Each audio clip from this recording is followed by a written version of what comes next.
दोस्तों, रात को करीब 1 बजे रीना को लगा कि कोई उसके पास है।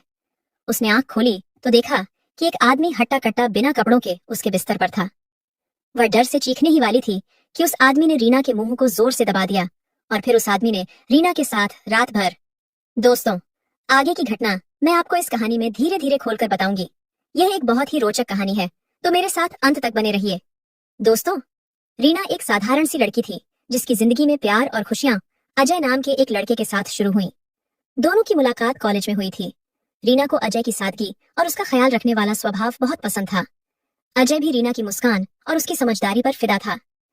कॉलेज के दिनों में दोनों की दोस्ती धीरे धीरे प्यार में बदल गई। रीना को याद है कि अजय उसे छोटी छोटी बातों में खुश करने की कोशिश करता था।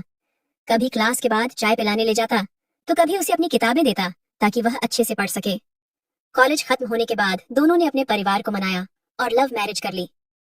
शादी के बाद उनकी जिंदगी एक खूबसूरत सपने की तरह थी। अजय एक अच्छे परिवार से था और रीना भी एक सम्मानित घर की बेटी थी। दोनों ने मिलकर एक छोटा सा घर बनाया जहां हर कोने में उनकी खुशियों की छाप थी। सुबह अजय रीना के लिए चाय बनाता और शाम को दोनों साथ में मंदिर जाते।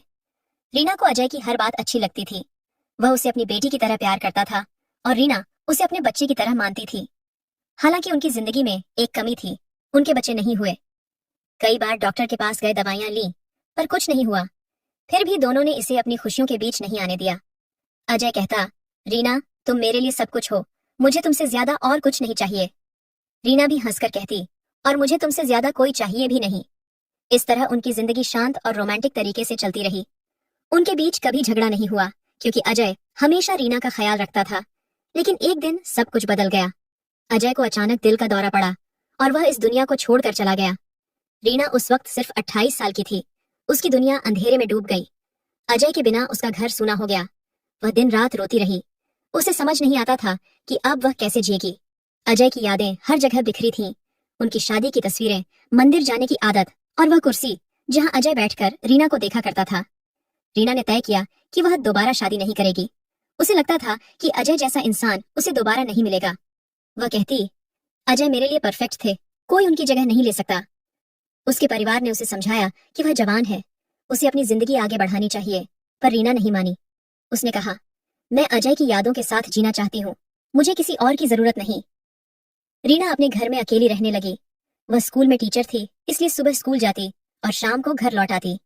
घर में सिर्फ एक नौकरानी लक्ष्मी आती थी जो घर के काम में उसकी मदद करती थी। रात को रीना अजय की यादों में डूब जाती। वह उसी तरह मंदिर जाती, पूजा करती और अजय के साथ बिताए पलों को जिंदा रखती। साल बीत गए, पर रीना ने अपनी जिंदगी में किसी और को जगह नहीं दी। रीना की जिंदगी में अजय के जाने के बाद एक नई मुसीबत शुरू हुई। समाज की गलत नजरें। वह अकेली थी, जवान थी और खूबसूरत थी। मोहल्ले के लोग उसे देखते और गलत बातें करते। स्कूल में भी कुछ पुरुष टीचर और स्टाफ उसे परेशान करते। कोई उससे दोस्ती करने की कोशिश करता तो कोई रास्ते में टिप्पणी करता। रीना को यह सब बहुत बुरा लगता था। उसे समझ नहीं आता था कि लोग उसे क्यों तंग करते हैं, जबकि सबको पता था कि वह अपने पति की यादों के साथ जी रही है। उसके अपने रिश्तेदार भी कहते, रीना तू अभी जवान है, दोबारा शादी कर ले। अकेली लड़की को लोग परेशान करते हैं। पर रीना जवाब देती, मुझे अकेले रहने में कोई परेशानी नहीं, मैं खुश हूँ, मुझे किसी मर्द की जरूरत नहीं। वह साफ साफ कहती कि उसकी जिंदगी में अजय के अलावा कोई नहीं आ सकता। मोहल्ले में एक बेकरी मालिक था जिसका नाम संजय था। वह शादीशुदा था, उसके 2 बच्चे थे और उम्र में रीना से बड़ा था। बाहर से वह शरीफ लगता था, पर उसकी नीयत गंदी थी। वह रीना को रास्ते में देखता और घूरता। कभी कहता, रीना जी आप बहुत अच्छी लगती हैं, तो कभी रास्ते में रोक कर बात करने की कोशिश करता। रीना उससे बचती थी। वह उसकी बातों का जवाब नहीं देती और चुपचाप चली जाती। एक बार संजय ने उसे रास्ते में रोक लिया। उसने कहा, रीना, तुम मुझसे बात क्यों नहीं करती? हम एक ही बिल्डिंग में रहते हैं, थोड़ी दोस्ती तो बनती है। रीना ने ठंडे दिमाग से जवाब दिया, मुझे आपसे कोई मतलब नहीं, मैं सबके साथ बात नहीं करती। संजय ने फिर कहा, बस थोड़ा रुक कर बात कर लिया करो, मुझे तुम्हें देखने का मन करता है, तुम्हें छूने का मन करता है। ये सुनकर रीना को गुस्सा आया। उसने कहा, आप शादीशुदा हैं, अपनी बीवी और बच्चों की इज्जत करें, मुझे अकेला छोड़ दें। इसके बाद वह वहां से चली गई। रीना ने संजय को नजरअंदाज करना शुरू कर दिया, पर वह नहीं माना। वह बार बार कोशिश करता रहा। रीना को लगता कि वह एक दिन थक जाएगा, पर संजय की गंदी नीयत बढ़ती ही गई। वह रीना को देखकर मन ही मन गलत ख्याल बनाता। रीना को उसकी नजरें बर्दाश्त नहीं होती थीं, पर वह चुप रहती। उसे लगता कि जवाब देने से बात और बिगड़ेगी। एक दिन रीना स्कूल से थकी हुई घर लौटी। उसने कुछ सामान खरीदा था, फल सब्जियां और रोजमर्रा का सामान। उस दिन उसकी नौकरानी लक्ष्मी नहीं आई थी। अपार्टमेंट में भी कोई नहीं था। रीना ने अपनी कार पार्क की, सामान उठाया और घर की तरफ बढ़ी। उसने दरवाजा खोला, सामान अंदर रखा और कपड़े बदलने लगी। फिर उसने सामान को अपनी जगह पर रखा, फल फ्रिज में, सब्जियां रसोई में। तभी उसे याद आया कि उसकी चाबी कहीं नहीं दिख रही थी। उसने सोचा कि शायद बाहर ही छोड़ दी होगी। वह बाहर गई, पर चाबी वहां भी नहीं थी। उसने पूरा घर ढूंढा, अलमारी, पर्स, दराज, हर जगह देखा, पर चाबी नहीं मिली। उसे थोड़ी चिंता हुई, पर उसने सोचा कि बाद में देख लेगी। उसने खाना खाया, दिन बिताया और रात को गर्म दूध पीकर सोने चली गई। रात को करीब 1 बजे उसे लगा कि कोई उसके पास है। उसने आंख खोली तो देखा कि एक आदमी बिना कपड़ों के उसके बिस्तर पर था। वह डर से चीखने वाली थी, पर उसने देखा कि उसके हाथ में चाकू है। रीना ने डरते हुए पूछा, आप कौन हैं? यहाँ कैसे आए? लाइट जलाने पर उसे पता चला कि वह संजय था, वही बेकरी मालिक। संजय ने कहा, तेरी चाबी बाहर पड़ी थी, मैंने उठा ली। अपार्टमेंट खाली देखा तो अंदर आ गया। उसने चाकू रीना की गर्दन पर रख दिया और बोला, चुप रहो वरना मार दूंगा। रीना डर गई। उसने विरोध करने की कोशिश की, पर संजय ने उसे धमकाया। उसने कहा, मैं तेरे साथ जो चाहूंगा करूंगा और इसका वीडियो भी बनाऊंगा। अगर किसी को बताया तो इसे सबको दिखा दूंगा। रीना की आंखों से आंसू बहने लगे। वह चीखना चाहती थी, पर उसकी आवाज गले में अटक गई। संजय ने उसका फायदा उठाया और रात भर उसके साथ जबरदस्ती की। उसने अपना मोबाइल निकाला और वीडियो बनाया। रीना रोती रही, छटपटाती रही, पर संजय नहीं रुका। उसने कहा, अब तू मेरी बात मानेगी। जब चाहूंगा तुझे बुलाऊंगा, वरना ये वीडियो तेरे रिश्तेदारों और मोहल्ले वालों को भेज दूंगा। संजय ने पूरी रात रीना को परेशान किया। वह बार बार उससे गंदी हरकतें करता रहा। रीना को हर पल ऐसा लगता जैसे कोई उसकी आत्मा को चाकू से काट रहा हो। वह सोचती रही कि उसने क्या गलत किया जो उसके साथ ऐसा हुआ। सुबह होने पर संजय कपड़े पहनकर चला गया। जाते जाते उसने कहा, ये वीडियो मेरे पास है, जब मिस कॉल दूंगा तो तैयार रहना। रीना अकेली रह गई। वह बिस्तर पर पड़ी रोती रही। उसे अपनी बेबसी पर गुस्सा आ रहा था। उसने सोचा कि अगर वह चुप रही तो संजय उसे बार बार ब्लैकमेल करेगा। उसे डर था कि वीडियो कहीं सचमुच किसी और को भेज दिया हो। वह सोचती रही कि अब क्या करे। उसका मन बार बार अजय को याद कर रहा था।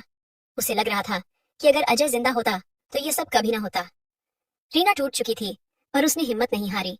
सुबह होने पर उसने अपने आंसू पोंछे और सोचा, मैंने कुछ गलत नहीं किया, डरने की क्या जरूरत है। उसने तय किया कि वह पुलिस में शिकायत करेगी। वह कपड़े पहनकर तैयार हुई। उसका हाथ कांप रहा था, पर उसने खुद को संभाला। वह थाने पहुंची और वहां सब कुछ बताया। संजय का घुसना, जबरदस्ती करना और वीडियो बनाना। उसने कहा, उसने वीडियो किसी और को भेजने की धमकी दी है, प्लीज उसे पकड़ ले। पुलिस ने तुरंत कार्रवाई की। संजय को उसके घर से पकड़ लिया गया।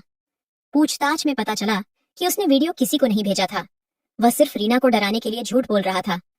पुलिस ने उसका फोन चेक किया और वीडियो को डिलीट कर दिया। संजय के परिवार को भी उसकी हरकतों का पता चल गया।